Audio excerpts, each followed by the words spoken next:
When it comes to luxury cars, there's absolutely no shortage of choice. But Mercedes-Benz is a brand that's held in high esteem all around the world. And at the heart of that brand is the E-Class.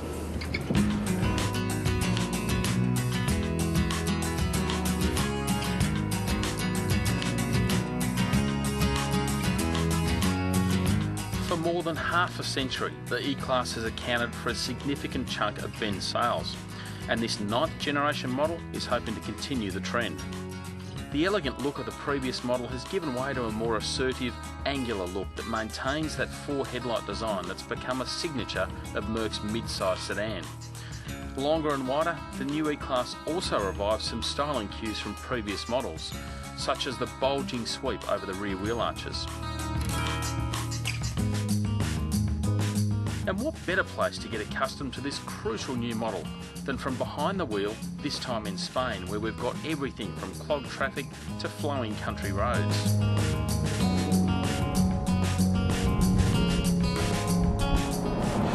In Australia, the E-Class will be available with a range of engines, starting with some 4 cylinders, a turbo diesel and a new petrol engine. There'll also be the mighty V8s, but it's the V6 turbo diesel that may prove a sales winner. The base diesel engine sips just 5.3 litres of fuel per 100 kilometres. Now the V6 isn't quite as frugal, but it still manages a small car like 6.8 litres per 100 k's. Plus it has 170 kilowatts of power and a hefty 540 newton metres of torque or mid-range pulling power. So squeeze the throttle and you'll top 100 kilometres an hour in 6.9 seconds. Key to the E-Class's appeal is rock-solid core engineering. And with the new E-Class, engineers travelled some 36 million kilometres during development.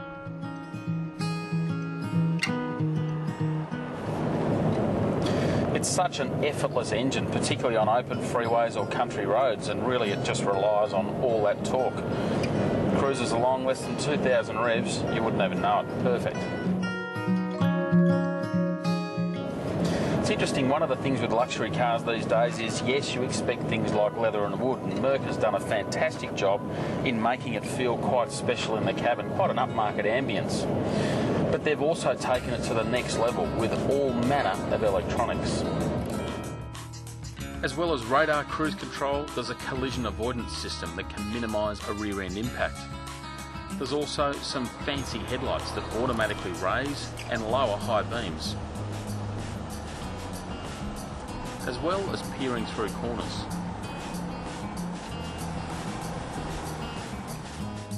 A computer can monitor steering inputs to determine the driver's fatigue level. And it'll even warn them if they're changing lanes into another car.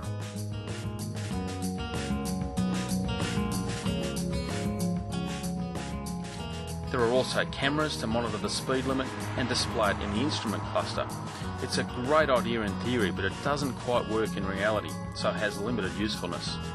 And just like the rival BMW system, which all up is a better system to use, it won't arrive in Australia initially.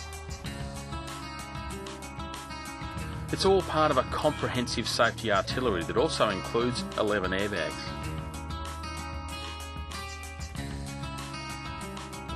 But there's one thing the E-Class has in spades that very few luxury cars can match, and that's heritage going back more than 60 years. They've built more than 12 million of these in that time.